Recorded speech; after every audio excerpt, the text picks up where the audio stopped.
2, 1, go. Starting our autonomous period for match 28. At this point, you have all know the deal. You've seen quite a few matches today, and you know that the first thing these robots are going to want to do is land those cones in the autonomous period on that upper junction. It looks like we've got a little bit of collision, though, between the blue and red alliances on this front upper junction, which does mean that some of these robots may be missing their beacons. All it takes during the autonomous is one little knock off course, and then your entire program can be ruined. Drivers, pick up your controllers. 3, 2, 1.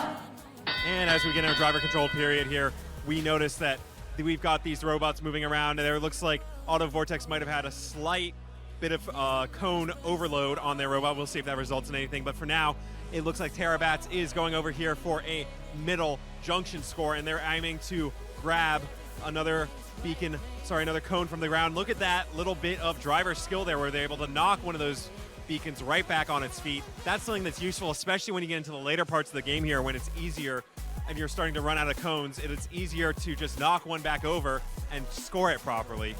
Meanwhile, the Blue Alliance, with that long arm of theirs in a vertical fashion, is off of Juniper Robotics, grabbing and scoring yet another cone on, well, we're waiting to see where they end up with it. It looks like they're going all over the field. Yes, it looks like they're trying to reclaim one of those upper junctions for themselves, but unfortunately it's claimed right again back by Terabats.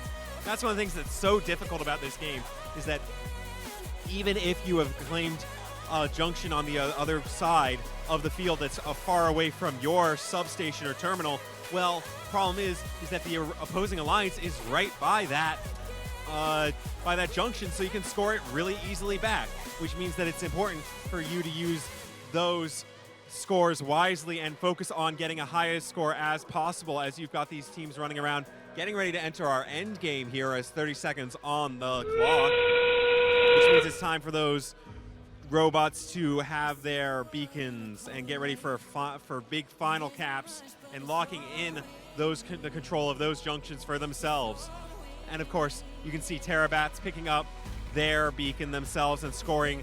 Oh, can they get it? Yes, they do. They managed to get it with only 10 seconds of the match. They've scored their junction, and it looks like Terabats with a cone trying to score. Yes, claiming another one of those lower junctions themselves. Blue Alliance has claimed one of the upper junctions themselves with one.